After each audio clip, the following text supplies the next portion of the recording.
Assalamualaikum warahmatullahi wabarakatuh. Waalaikumsalam warahmatullahi. Alhamdulillah kita kembali bertemu di Ustadz Danu Official Channel.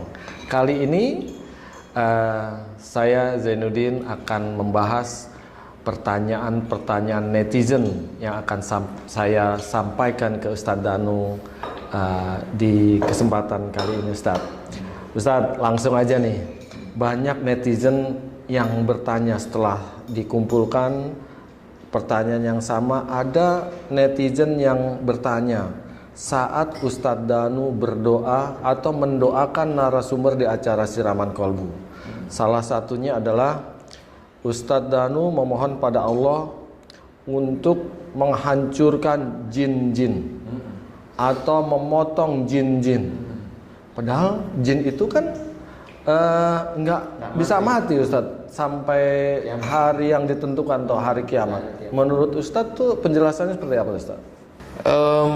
Alhamdulillah bagi poros dulur, teman-teman guys, memang pertanyaan ini bisa aja menjadi ganjalan dikit barangkali ya. Memang jin itu insya Allah matinya pada saat kiamat ya, berbarengan dengan orang-orang sebelah. Berbarengan dengan orang-orang sebelah, tahu maksud saya ya, orang sebelah. Kalau orang muslim sudah meninggal dulu. Kalau orang sebelah matinya kiamat. Saya ulang lagi, kalau orang muslim meninggalnya didahulukan. Tidak mengalami hari kiamat. Ya, kalau muslim meninggalnya didahulukan dan bareng. Istilahnya meninggalnya itu dalam hadis ceritakan ditidurkan. Jadi memang tidak tahu. Jadi seperti orang mengantuk tidur seperti itu. Nah, bagi yang sebelah mati. Nah, itu barengan dengan para jin yang dimatikan oleh Allah Ta'ala. Nah, bagi doa-doa saya yang dihancurkan, saya mohon kepada Allah Ta'ala jangan dihancurkan. Insya Allah sebenarnya saya sudah tahu itu jin itu insya Allah memang hancur. Dia jadi serpihan. Dia menjadi serpihan seperti debu atau pasir, tetapi dia tidak mati. Dia tidak mati. Kalau ada matanya masih kedip. Khusus untuk yang di mata itu kayak masih utuh. Jadi mata itu nggak ikut hancur. Berarti berbeda dengan manusia kalau udah hancur? Beda. Kepotong-potong ya kepotong-potong aja, geletak. Jadi untuk jin, umpamanya jin perang dengan jin, kalau dia kepotong, potong aja dia, putus. Setiap potongannya itu hidup tuh sebenarnya? Geletak aja, kalau kepotong geletak dia pasti, biasanya seperti itu. Jadi tidak bergerak lah istilahnya. Tetapi biasanya nanti ada hal tertentu, kalau itu urusannya antara jin dengan jin, biasanya dia pulih dalam waktu 40 hari, biasanya begitu. Jadi 40 hari itu dia pulih nanti, seperti itu. Kalau jin itu yang menyerupai manusia, apakah itu juga kepotong-potong juga tangannya, palanya, kakinya dan iya kayak gitu. Seperti itu juga. Iya seperti itu. Jadi itu terpotong atau hancur ya hancur aja jadi pasir. Di situ hancurnya di situ. Kemudian kalau dia mati, matanya masih ada di situ dan dia nggak bisa ngerjain apa-apa udah. Dia tinggal nunggu kiamat aja di situ. Jadi tinggal nunggu kiamat. Jadi ada beberapa jin yang memang takut itu di titik-titik itu. Sehingga dia juga sama seperti manusia, takut dibunuh, diancam itu takut. Diancam, ayo kalau nggak mau nanti tak laporan istri kamu, itu takut itu. Kalau komunitas jin itu ada yang istilahnya balas dendam ke Ustadz nggak? Satu rombongan gitu. Seperti manusia biasa. Seperti manusia. Yang saya ketahui itu komunitas jin atau siluman itu kalau sama saya, ini kata mereka aja ya, yang masuk ke tubuh orang itu kata mereka, saya sih nggak ngerti ya. Kata mereka itu nama saya itu tercatat di dunia jin. Jadi yang betul-betul menurut mereka, saya nggak ngerti. Menurut mereka ini nama saya diperhitungkan. jadi bahan omongan. Jadi bahan omongan ceritanya. Oh, kalau di dunia ini itu viral ceritanya. Viral, ya betul. Seperti itu diomongkan. Makanya kalau di acara siraman kolbu itu dia udah teriak, dia udah ngancam sama ini. Itu nanti ketemu kalau ketemu sama saya udah, ya saya mau keluar gitu. Bahkan dibuat seminar mungkin ya. Nggak ada seminar kalau di jin. Oh, tapi di kerajaan jin kayaknya ya seperti itu kayaknya.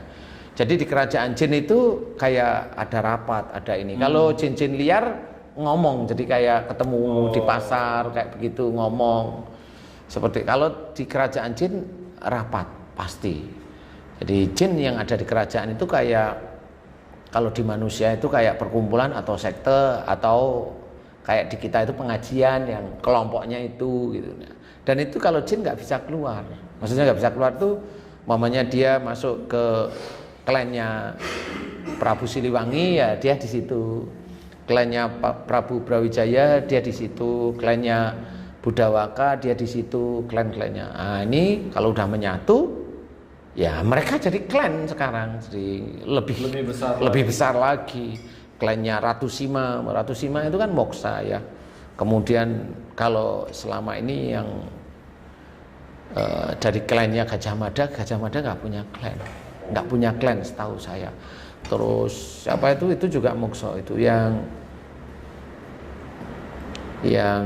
siapa itu namanya Joyoboyo itu juga moksa, itu nggak punya klan dia. Jadi hancurnya jin itu tidak mati. Jadi beda dengan manusia. Manusia hancur mati pasti. Kepotong lehernya mati. Jin kepotong lehernya nggak mati. Jadi kalau orang itu bisa tahu itu harus berpikir dia kenapa jin ini kok nggak mati. Ya itulah kekuasaan Allah. Alhamdulillah Ustadz sudah menjelaskan tentang bagaimana Ustadz mendoakan supaya jin itu hancur, terpotong-potong. Maknanya bukan mati tapi terputus-putus dan tidak bisa bergerak lagi alias diam. Nah, berikutnya kita bacakan lagi pertanyaan dari netizen nih. Ustadz, pertanyaan berikutnya adalah bagaimana dengan fenomena tampilnya jin di banyak channel YouTube? Kesannya seperti mereka bukan lagi makhluk gaib. Bagaimana menurut Ustaz? Iya, sebenarnya yang harus diperhatikan oleh orang siapapun sebenarnya gini. Gaib itu ada dua, gaib idofi sama gaib hakiki. Gaib idofi itu kayak mamanya zamannya Rasul tidak ada pesawat terbang, sekarang sudah ada. Itu idofi, gaib. Gaib itu sesuatu yang belum ada pada waktu itu, ada di berikutnya. Itu idofi. Kemudian yang hakiki, gaib hakiki itu apa? Gaib hakiki itu Allah. Itu gaib hakiki, manusia nggak akan sampai. Kemudian surga neraka itu gaib hakiki. Kemudian malaikat itu gaib hakiki bagi hampir semua orang. Kecuali Nabi Rasul itu beda. Nah, inilah yang harus dibedakan. Jadi gaib hakiki bagi orang, tapi gaib hakiki belum tentu bagi Rasul. Contoh aja. Kita membuka diri. Pada waktu Rasulullah perang Badar, Allah menurunkan, jelas sekali di dalam Al-Quran, Allah menurunkan para malaikat untuk membantu Rasulullah. Dan musuhnya melihat malaikat itu temannya Rasul, itu melihat. Padahal itu gaib hakiki. Tetapi atas izin Allah, para sahabat Rasul yang berperang itu tahu itu malaikat. Para musuh Rasul, mereka tahu itu bantuan dari Allah. Nah, inilah yang harus kita pikirkan bahwa Allah itu punya cara untuk mengetahui. Itu Allah punya cara. Siapa orang yang dipilih untuk mengetahui, itu haknya Allah, bukan hak kita. Bukan kita menyalah-nyalahkan orang lain. Ya nggak bisa seperti itu. Kita lihat dari perang Badar itu sudah diketahui bahwa itu haknya Allah. Sahabat Rasul mengetahui ada malaikat yang diturunkan yang jelas berperang. Menurut beberapa pengamatan, menurut cerita, pedangnya para malaikat yang turun membantu Rasulullah itu belum sampai kepada tubuh lawannya, kepada musuh-musuhnya Nabi, itu sudah terpotong. Nah, Luluskan belum sampai tertusuk. ya ini ya sudah terpotong. Nah, itu haknya Allah di situ. Jadi kenapa itu terlihat? Lah itu haknya Allah, nggak bisa dijawab yang seperti itu. Padahal kita banyak dari sebagian ulama mengakui bahwa malaikat itu gaib yang hakiki bagi sebagian manusia, tapi menjadi idofi atau nyata bagi Rasul atau Nabi. Nah, harus dibedain nih. Jadi orang itu tidak boleh asal omong, juga nggak bisa. Asal omong dia bertanggung jawab nanti di akhirat, ya. Nah, kemudian bagaimana dengan keberadaan sekarang jin itu di channel YouTube kok banyak? Lah ya itu karena jin itu gaib idofi, makanya itu kelihatan. Yang dulunya itu diceritakan goib terus menerus, itu kan bagi mereka yang nggak lihat. Lah kalau sekarang di YouTube dilihat, ya memang begitu. Jadi hati-hati. Apalagi sudah berstatement dengan omongan yang emosional, dengan menjustifikasi orang lain itu harus begini, harus begini. Dia harus belajar sebenarnya.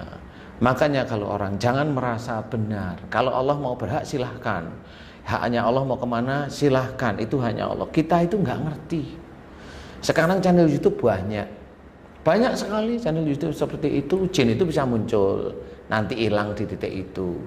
Jin itu bisa ada beberapa channel YouTube itu yang orang itu ditangsang, diloncatin ke pohon sama jin dan barengan, dan videonya itu jelas dari mulai dia video biasa dia ditangsangin ke pohon, semuanya masih on itu loh, kok sudah di pohon semua.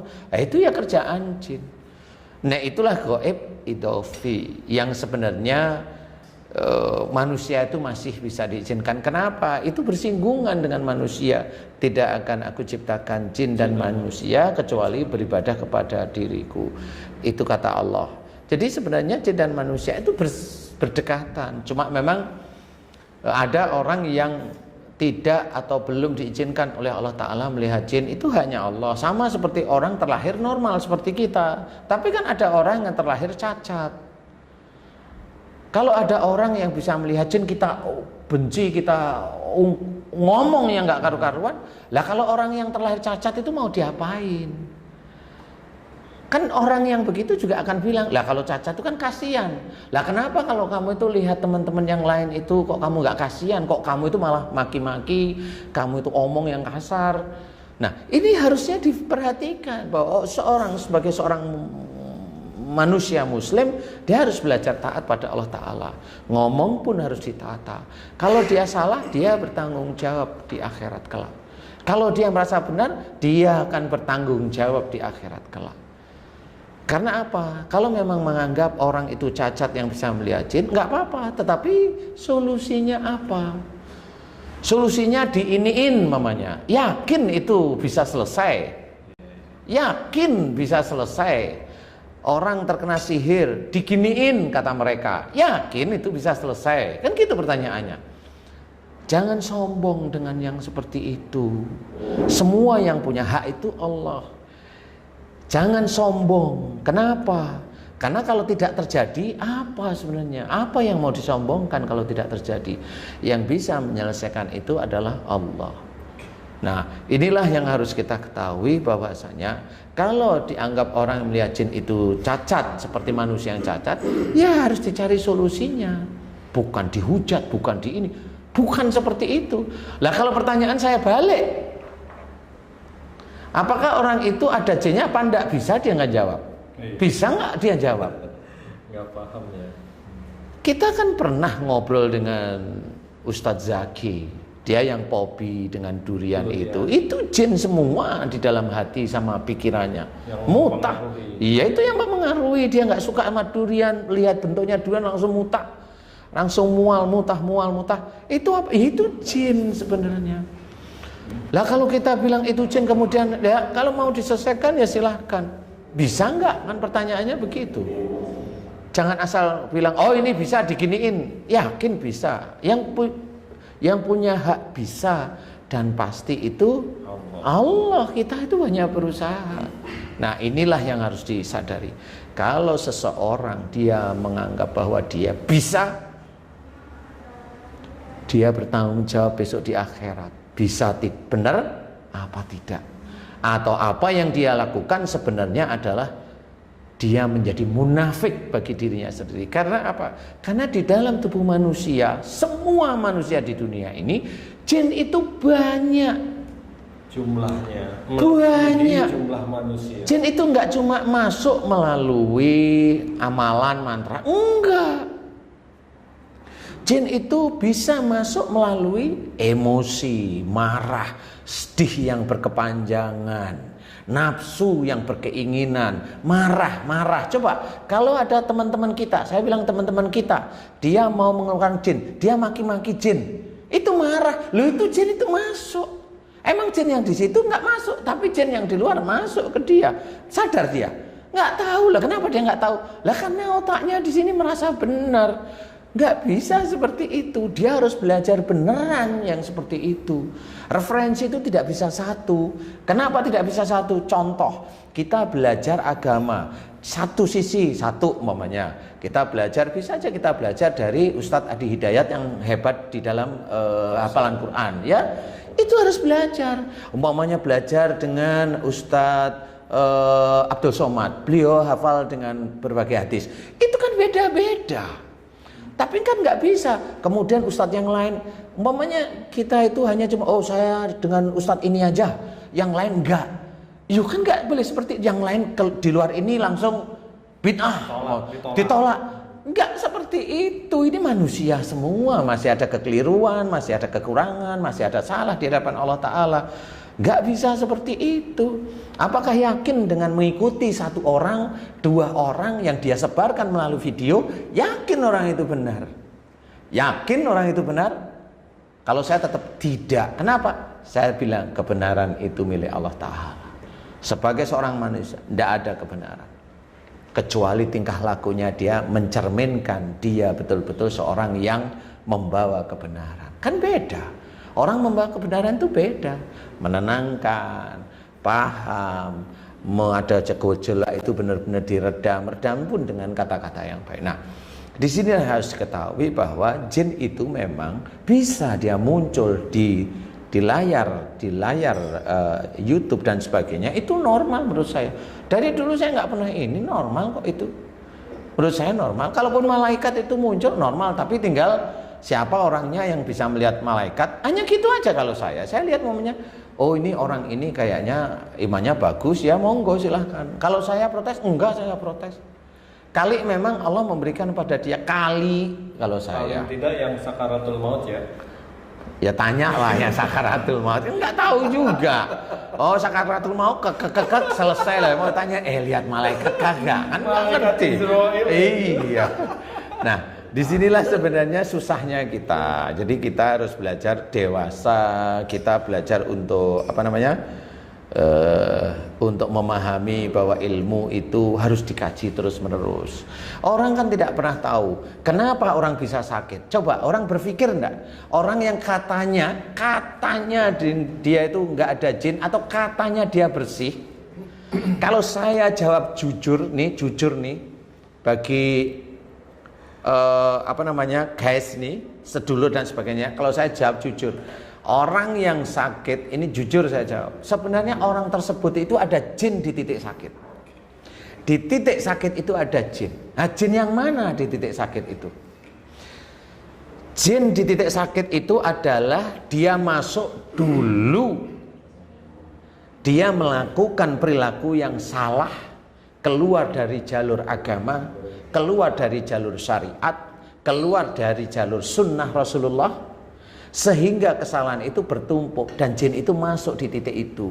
Salah satunya adalah kenapa saya menjawab, kalau seseorang itu sakit di punggung bagian bawah, di tulang ekor, di daerah-daerah dekat situ, itu selalu hampir sama, menyimpan marah dengan tinggal umur. Kalau umur di bawah 45 dengan orang tua.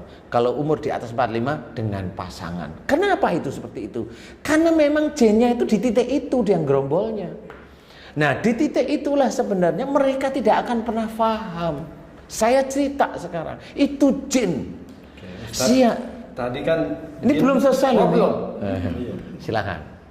Menyambung pemirsa nanya nih, Ya. netizen. Boleh. Tadi kan soal penyakit, Ustaz. Saya udah kelompokkan lagi per penyakit nih. Netizen nanya, penyakit asma, Ustaz. Banyak sekali nih yang nanya tentang penyakit asma. Yang hubungan tadi Ustaz menjelaskan tentang jin itu ada di titik tempat sakit itu. Kalau dengan asma, sebelumnya teruskan dulu, baru nanti. Oke, boleh. Begini, sedulur. Jadi semua orang, kenapa saya bilang di tubuh orang itu banyak jin, saya sih senyum-senyum. Saya nggak pernah menyalahkan saudara-saudara saya, karena sebenarnya di titik sakit itulah, mau dia gagal ginjal, mau dia kena TBC, mau dia kena gatal-gatal, mau dia kena batuk, ini walaupun batuk pusing, semua penyakit ini jin, makhluk Allah Ta'ala. Sebagian bisa diredam, saya nggak bilang disembuhkan, diredam dengan obat-obat teman-teman kita dokter, diredam. Saya nggak bilang disembuhkan, karena penyakit itu akan muncul lagi pasti. Ya, itu sebenarnya jin. Siapapun orangnya, orang yang dia bilang pembenci jin nomor 1 di dunia ini, di Indonesia lah paling tidak. Di Indonesia aja. Orangnya siapa? Oh, biasa ngejar-ngejar orang, yang nyala-nyalain orang. Itu dia juga sama. Kalau dia gatel-gatel, ya itu jin. Kalau dia batuk, ya itu jin.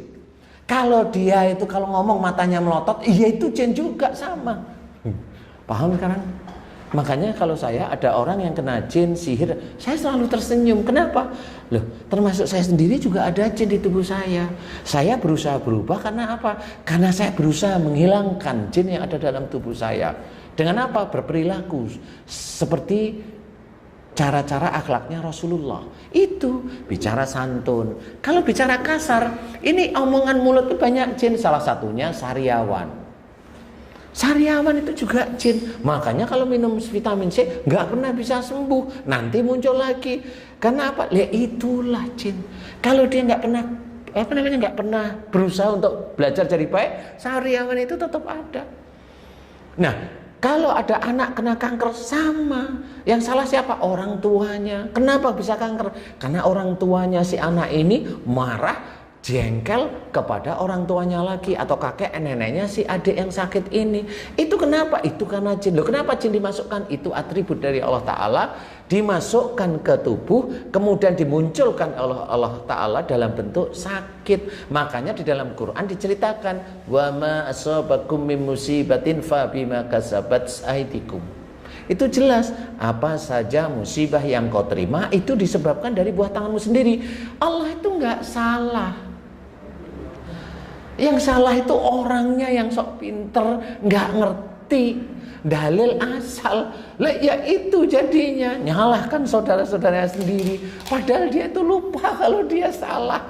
Nah, ini saya ceritakan, siapapun orangnya, kalau memang dia itu nggak mau, ayo kita diskusi, bukan diskusi, yuk kita buktiin bisa ngobatin penyakit apa, termasuk asma ini nanti.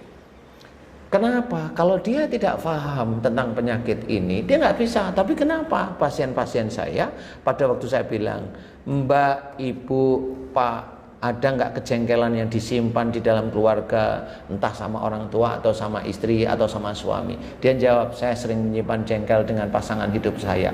Boleh, mulai hari ini maafkan dia karena Allah Ta'ala.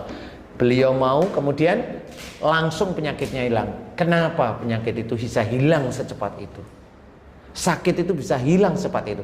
Karena Allah itu lebih dekat daripada urat nadi di leher kita. Kalau orang itu siap, dia itu berubah di hadapan Allah, nggak nunggu obat, dia siap berubah, penyakit itu diambil oleh Allah Ta'ala. Itulah Allah. Nah, teman-teman kita yang lain, saudara kita nggak ngerti yang begitu. Yang begitu itu salahkan. Karena apa? Karena dia tahu jin. Kayak, loh, yang bilang tahu jin itu siapa? Kan gitu nih. Nah, ini tentang asma juga. Pusing nggak? Pusing. Tetapi ini ilmu. Dengarkan ilmu saya baik-baik. saya tidak akan menyindir yang lain-lain, tetapi saya memberikan ilmu. Punya enggak beliau-beliau itu ilmu seperti saya yang dititipkan oleh Allah Ta'ala kepada saya, yaitu memahami tentang penyakit dari sisi akhlak. Kenapa Rasulullah itu jarang sekali sakit? Ya karena akhlaknya itu terpenuhi di hadapan Allah Ta'ala. Tapi kalau manusia sakit itu hampir setiap saat, ya itulah manusia. Yang muslim sama. Ingat salah satu ayat Allah itu menceritakan wala tulqu bi aitikum ila tahluka. Janganlah kamu menjerumuskan dirimu dengan perbuatanmu ke dalam kebinasaan. Ini hati-hati. Kalau kita ingin betul-betul bijak, seorang manusia muslim, saya nggak bilang tetangga sebelah, muslim, dia bisa menjadi pembunuh bagi dirinya sendiri. Karena di sini dijelaskan, berarti seseorang tersebut itu bisa menjadi bunuh diri, dilihat dari ayat ini. Kenapa? Makanya wala tulqu bi aitikum ilah tahlukat. Ini dibarengi dengan belakangnya wa ahsinu. Nah, ini hati-hati. Dan berbuat baiklah. Nah, ini Allah. Padahal di sini dijelaskan kalau orang itu menjerumuskan diri dalam kebinasaan itu berarti berbuat jelek. Kebalikannya, berbuat jelek itu bukan hanya nyuri, bukan ngerampok, bukan memaki orang itu jelek. Memaki orang itu jelek. Rasulullah Muhammad sallallahu alaihi wasallam tidak pernah memaki seseorang. Marah kepada seseorang. Enggak. Kenapa kita sebagai umatnya Rasul kok merasa lebih hebat? Enggak. Nah, ini harus kita ketahui. Nah, ini menyambung tadi. Mudah-mudahan ini menjadi pikiran ya, ayat tadi wala tulqu bi aitikum ila tahluka wa asinu. Dan berbuat baiklah. Nah, ini kunci. Saya belum mau menerangkan, tapi intinya adalah Allah mengajarkan untuk berbuat baik. Berbuat baik adalah mengikuti. Berbuat baik ini atiullaha wa rasul. Nah, itu jelas.